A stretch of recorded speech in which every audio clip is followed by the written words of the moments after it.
आयुर्वेद में अष्टांग हृदय में बड़ा जोर देकर बार बार रिपीटिशन करके ये नियम बताया गया, जो शायद बहुत महत्व का है, इसलिए रिपीटिशन बहुत हुआ है। भोजन को बनाते समय जो भी पात्र का इस्तेमाल आप करते हैं वो खुला रहना चाहिए। भोजन को बनाते समय जो भी पात्र का हम इस्तेमाल करते हैं वो पात्र खुला होना चाहिए, भगोना होना चाहिए, कढ़ाई होनी चाहिए, खुला रहना चाहिए। क्यों? तो उसके आगे का नियम है कि भोजन को बनाते समय, पकाते समय सूर्य का प्रकाश या पवन का स्पर्श होना बहुत जरूरी है। बनते हुए भोजन को, पकते हुए भोजन को सूर्य का प्रकाश या पवन का स्पर्श। अब सूर्य का प्रकाश, आजकल हमारे घरों में चूल्हे खत्म हो गए, पहले गांव में चूल्हे होते थे, आज भी हैं, तो खुले में होता है ना चूल्हा, तो सूर्य के प्रकाश की संभावना पूरी है।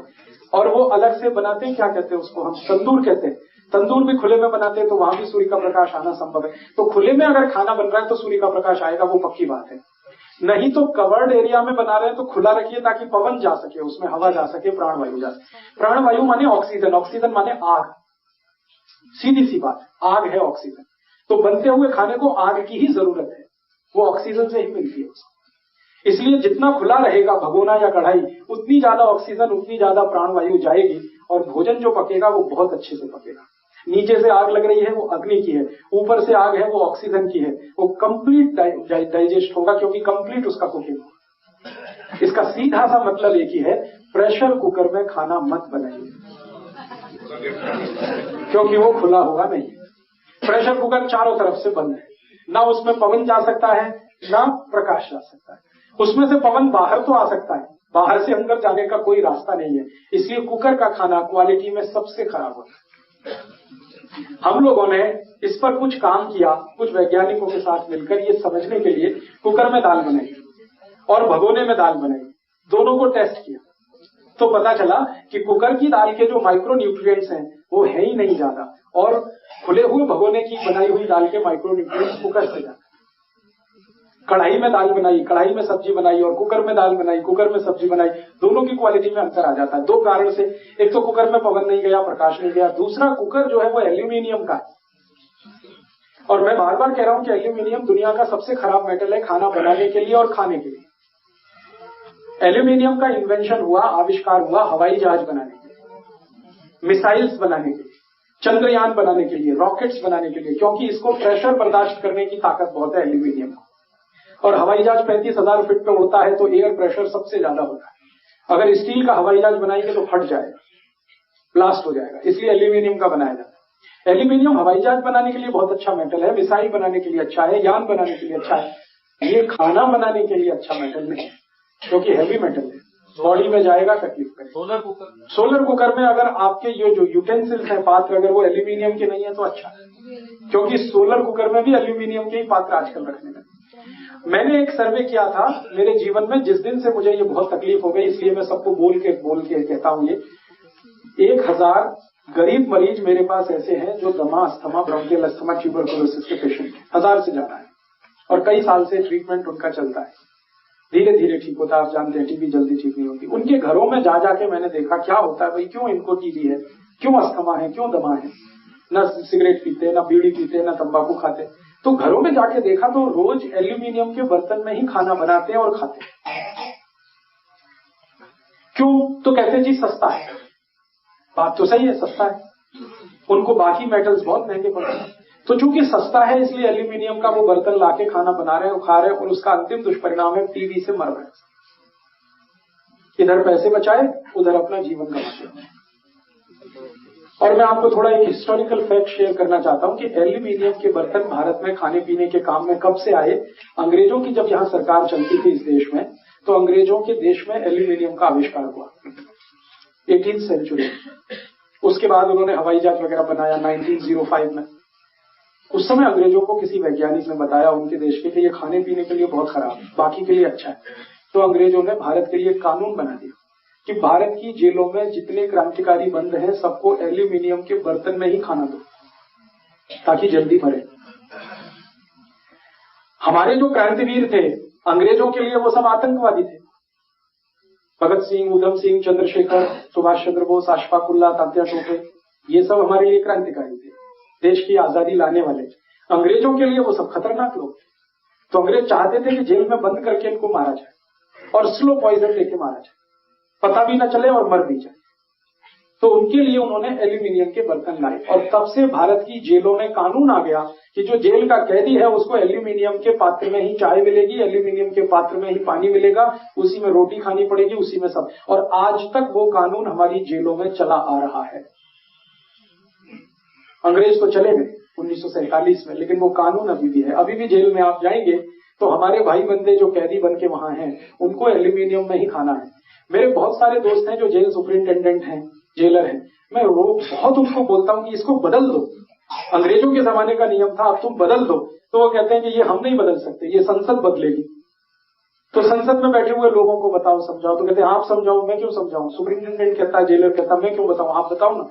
और फिर वो अंत में कहता आप ही संसद में जाओ ना और जाके इस कानून को बदलो। माने मैं आपको जो इनसेंसिटिविटी बताना चाहता हूं हमारी सरकार की, कि आजादी के 60 साल के बाद भी ये नियम कायदा कानून बदला नहीं गया इस देश। एल्यूमिनियम के बर्तनों में आज भी वहां खाना बट रहा है और वो आज भी टीबी और अस्थमा और दमा से मर रहे हैं। अंग्रेजों के जमाने में तो क्रांतिकारियों को होता ही था ये दो बीमारी। तो मेरी आपको विनती है कि आपके घर में कोई भी एल्यूमिनियम का बर्तन तो कभी मत लाइए। कुकर तो जितना कम इस्तेमाल करें उतना अच्छा है। फिर आप कहेंगे कि उसमें समय कम लगता है। मैंने उसका भी कैलकुलेशन किया। कुकर में दाल बनाने में 10 मिनट लगता है और भगोने में दाल बनाएंगे तो उसमें 25 मिनट लगता है, बस इतना ही अंतर है। 15 मिनट आप बचाते हैं एक दिन में, तो महीने का, फिर साल का, फिर 100 साल का कैलकुलेशन मैंने किया। तो जितना समय आप बचाते हैं उतना आपका हॉस्पिटल में चला जाता है जब आप दमा के मरीज हो जाते हैं या अस्थमा के मरीज हो जाते हैं या टीबी के मरीज हो जाते हैं। और वो समय बचाया हुआ वहां जाता है पैसे के साथ।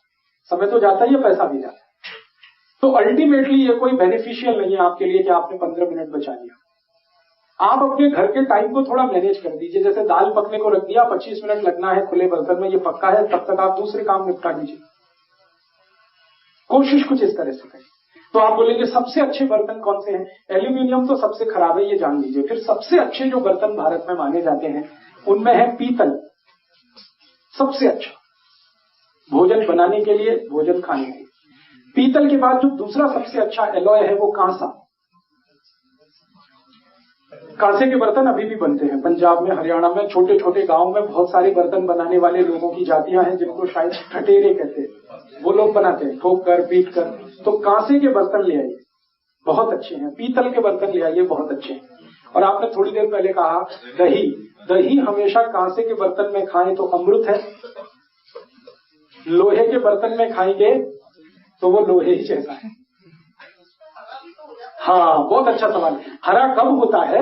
जब दही खट्टा होता है।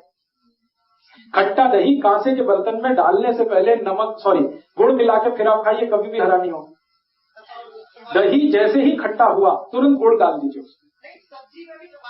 हाँ, इसके लिए क्या करना है आपको? इसके लिए थोड़ी व्यवस्था ये करनी है कि कांसे के बर्तन में सब्जी डालनी है तो जितना जल्दी खा लेंगे उतना अच्छा है।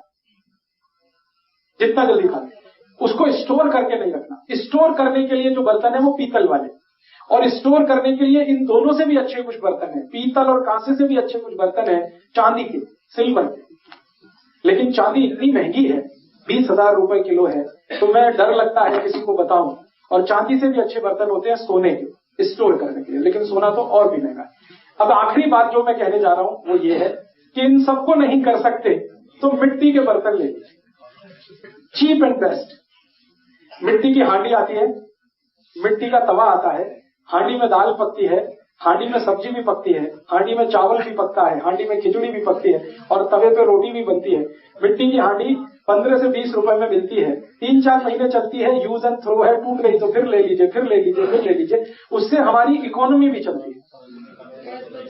हाँ, गैस पे चलेगी, बराबर चलेगी। बस आपको ध्यान इतना रखना है कि मिट्टी की हांडी में दाल पकाई या चावल पका, कुछ भी पकाया तो गैस धीमी रखिए। मिट्टी की विशेषता है कि उसको आग धीमे धीमे धीमे धीमे चले। तो धीमी आग में पकाएंगे तो गैस की बचत होगी और जो दाल पकेगी उसका स्वाद इतना जबरदस्त होगा कि आप उंगली चाट जाएंगे।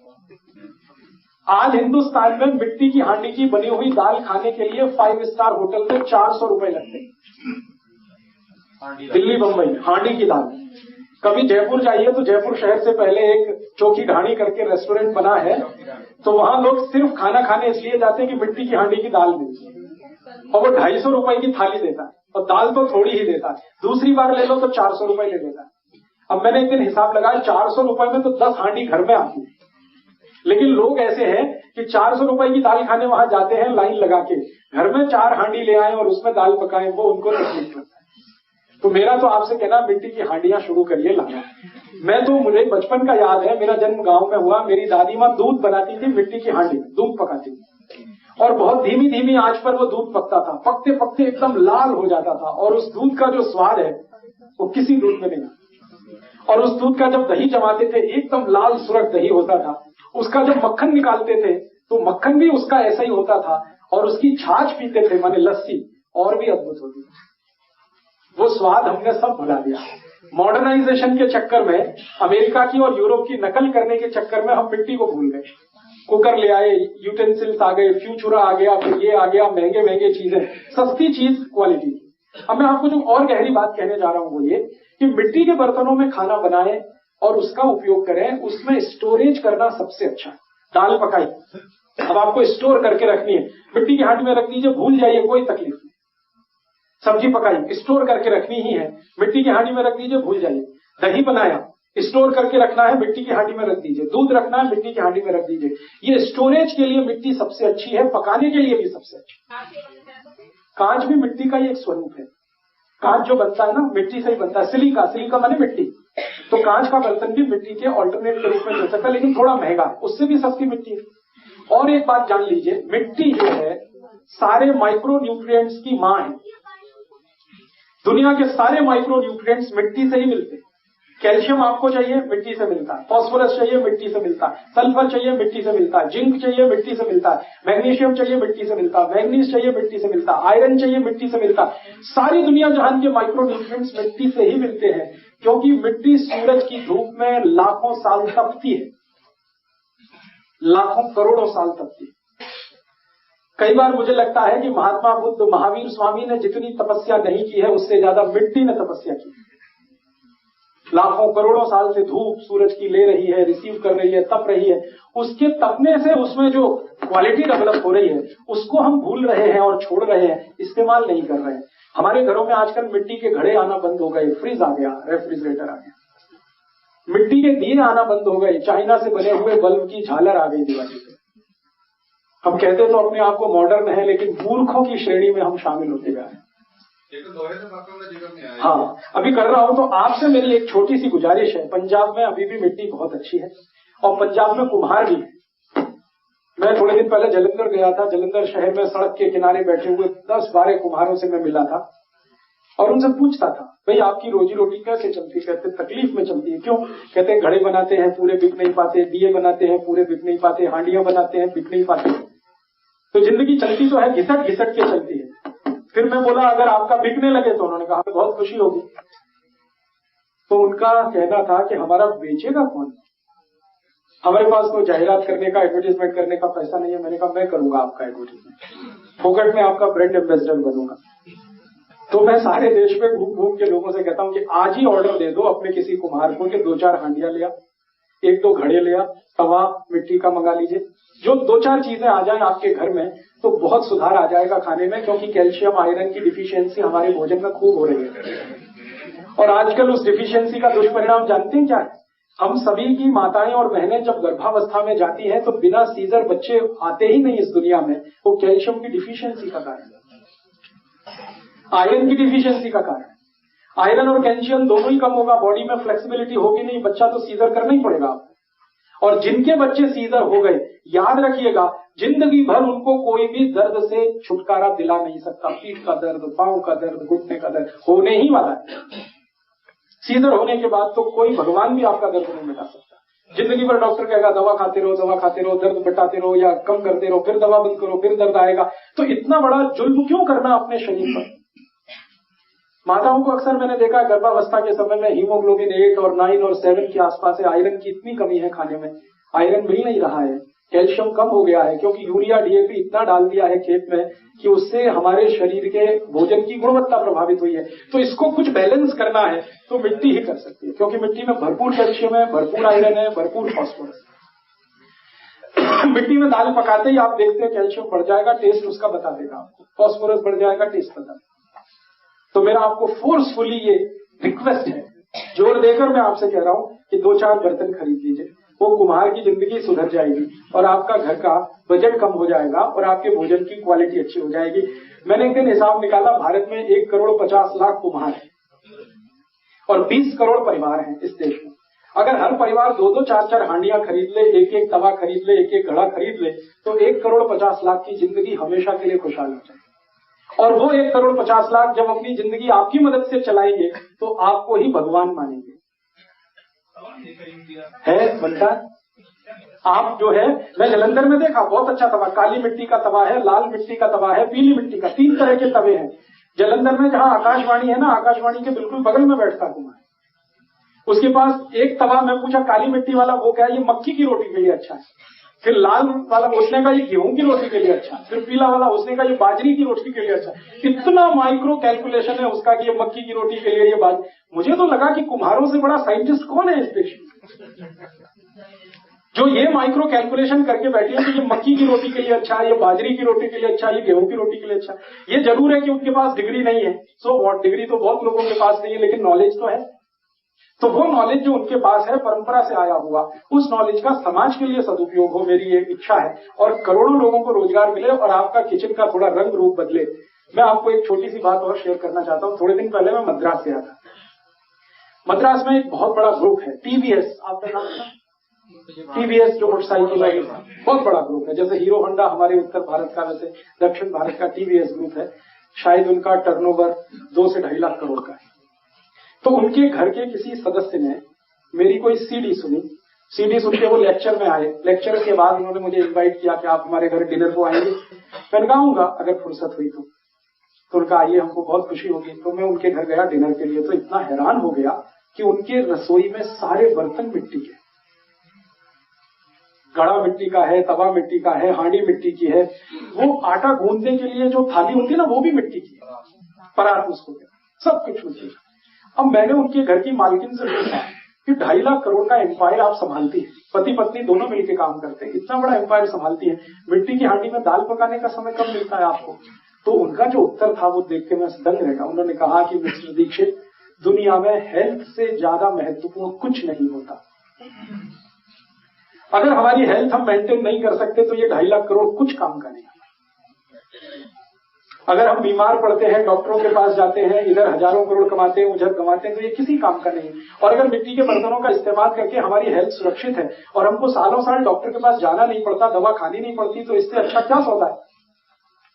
तो मैंने कहा समय ज्यादा लगता है। तो उन्होंने कहा मैं मैनेज करती हूँ उस समय को, इधर दाल चढ़ा दिया, उधर ये चढ़ा दिया, मुझे दूसरे काम में फाइल साइन करनी है वो कर लिया, ऑर्डर किसी को प्लेस कर, वो सब मैनेज करती हूँ। तो मैनेजमेंट का ही सारा किस्सा है। तब मुझे समझ में आया कि ये बहानेबाजी हम छोड़ें कि इसमें समय ज्यादा लगता है, कि इसमें ऐसा होता है, ये धुलने में तकलीफ है, या इसमें कोई तकलीफ दुनिया में बड़ी नहीं है आपके हेल्थ से ज्यादा। तो आपकी हेल्थ को ध्यान में रखिए। अगर आप मिट्टी के बर्तन लाएंगे तो बहुत ही अच्छा, स्टोरेज के लिए भी, पकाने के लिए। दूध आप जरूर पकाइए मिट्टी की हांडी में, फिर पी के देखिए। दही जमाइए मिट्टी की हांडी में, फिर खा के। आप कभी बंगाल जाते हैं? कलकत्ता में वो मिष्टी दही, मीठा दही मिलता है, सारा देश और दुनिया उसकी गुणगान करता है। उस दही की सारी क्वालिटी वो मिट्टी के कुल्हड़ की है। मिट्टी की छोटी छोटी हांडियों में दही जमा के रखते हैं, उसका टेस्ट। और रसगुल्ला बनाते हैं, वो रसगुल्ले का दूध मिट्टी की हांडी में उबालते हैं, तब जाके वो रसगुल्ला इतना सॉफ्ट बनता है।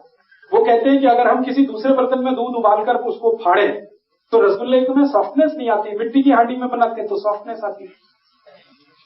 तो पूरे बंगाल में, उड़ीसा में, और अब तो मैं एक और बात आपसे शेयर करने जा रहा हूं कि भारत के सारे बड़े मंदिर, देवालय, भगवान के स्थान मिट्टी के बर्तनों में ही प्रसाद बनाते हैं और भगवान को अर्पण करते हैं। कभी आप पुरी जाइए, जगन्नाथपुरी में भगवान कृष्ण का मंदिर है। वहां जो प्रसादम बनता है, भोग लगता है, वो मिट्टी की हांडी में लगता है। पहली बार जब मैं गया तो वहां के पुजारी को मैंने पूछा कि आपका मंदिर बहुत गरीब है क्या, जो मिट्टी की हांडी में खाना बनाता है? तो पुजारी ने कहा कि हमारे मंदिर के पास 5,600 किलोग्राम सोना है, मंदिर के पास। आप क्या कहते हैं, गरीब है? मैंने कहा हाँ, ये तो नहीं कह सकता गरीब है। उन्होंने कहा हम तो मिट्टी की हांडी में इसलिए भगवान को प्रसाद अर्पण करते हैं कि मिट्टी पवित्र होती है, उससे ज्यादा पवित्र दुनिया में कोई चीज नहीं। तब मुझे स्ट्राइक किया कि मुझसे ज्यादा इंटेलिजेंट तो ये मंदिर का पुजारी है, जो ये मानकर काम कर रहा है कि मिट्टी पवित्र होती है, मुझे ये बात समझने में लेबोरेटरी लगती है, रिसर्च लगता है, उसको ये बात समझने में 1 ही मिनट लगती है मिट्टी पवित्र होती है। तो मिट्टी की पवित्रता, मिट्टी के गुणगान जितने आप करना चाहें करिए, लेकिन जिंदगी में रखिए। और फिर मुझे लगता है कि हमारे बुजुर्गों की कहावत हम सिद्ध कर पाएंगे, मिट्टी से जुड़े रहो। तो वो तभी संभव है जब मिट्टी की हांडियां हैं, मिट्टी की कढ़ाई है, मिट्टी के बर्तन है आपके घर में। कोशिश करिए घड़ा तो आ ही जाए मिट्टी का पानी के लिए। दूसरी कोशिश करिए पीने के लिए गिलास जो चाहिए वो मिट्टी के आ जाए आपके घर में। तीसरी कोशिश करिए 2-4 हांडियां आ जाए, तवा आ जाए। यहीं पटियाला के आसपास के किसी कुमार को ऑर्डर दे दीजिए, वो इतना खुश हो जाएगा, वो कहेगा कि ये कहां से भगवान लोग चले आ रहे हैं मेरी मदद करने के लिए। और आपकी जीवन और आपकी जिंदगी दोनों बदलेगी। और मैं आपको एक छोटी सी अपनी ऑब्जर्वेशन कहना चाहता हूँ, जिनको भी डायबिटीज है, जिनको भी अर्थराइटिस है, जिनको भी ब्लड प्रेशर हाई है, जिनको भी ब्लड प्रेशर लो है, जिनको भी कोलेस्ट्रॉल ज्यादा है, जिनको भी ट्राइग्लिसराइड्स की प्रॉब्लम है, ये सब लोग कल से ही मिट्टी की दाल खाना शुरू करें, हांडी की चावल खाना शुरू करें, खिचड़ी। और 3 महीने के बाद आप ऑब्जर्व कर लीजिए, बिना मेडिसिन खाए आपका ट्राइग्लिसराइड कम हो रहा है, बिना मेडिसिन खाए आपका डायबिटीज माने शुगर कंट्रोल हो रहा है, बिना मेडिसिन के आपका बीपी कंट्रोल हो रहा है, बिना मेडिसिन की बहुत सारी चीजें हो रही है। क्योंकि बॉडी को जो खुराक चाहिए वो आपको भरपूर मिल रहा है। अब इसके बाद मैं चाहता हूं कि आपके मन में कुछ प्रश्न है तो आप जरूर करें। लोहे के बर्तन की बात। हाँ, लोहे के बर्तन के बारे में ये कहा जाता है कि लोहा जो रॉट आयरन है, रॉट आयरन, एक तो स्टेनलेस स्टील है, ये अच्छा नहीं होता, रॉट आयरन बहुत अच्छा।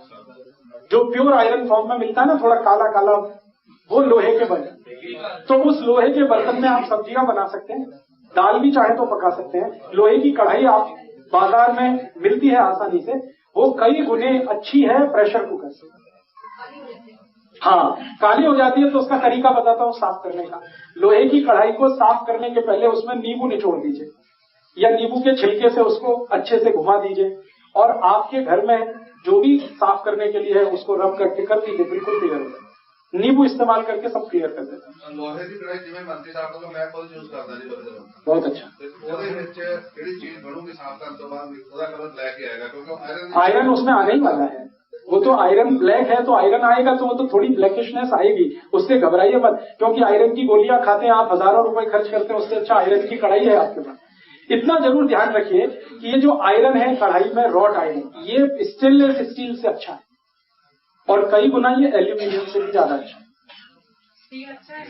स्टील अच्छा है लेकिन 50-50 स्टील से अच्छा आयरन है। स्टील को क्या कहते हैं, स्टेनलेस बनाने के लिए उसमें निकिल और क्रोमियम 2 केमिकल मिक्स करने पड़ते हैं, दोनों ही हैवी हैं। तो स्टेनलेस स्टील से अच्छा हमेशा आयरन होता है। आयरन से अच्छा हमेशा कांसा है, कांसे से अच्छा पीतल है, और इन सब से अच्छा मिट्टी। हाँ, कुछ लोग कलई कर लेते हैं, और वो कलई इसलिए की जाती है कि थोड़ा सफाई में मदद करे और उसमें ज्यादा घी भी नहीं चिपके, क्योंकि वो कलई करते ही थोड़ा स्टिकनेस उसकी कम हो जाती है, तो वो घी ज्यादा नहीं चिपकता, तेल ज्यादा नहीं चिपकता। लेकिन कलई ना करें तो अच्छा ही है, कलई कर भी लेंगे तो इतना खराब नहीं, इतना खराब नहीं। आजकल जो ज्यादा बीमारी है लगभग इंसान को तेजाब की और गैस। बहुत अच्छा। मैं अभी बीमारियों पे बात शुरू करूं उसके पहले आज के सूत्रों पे आप प्रश्न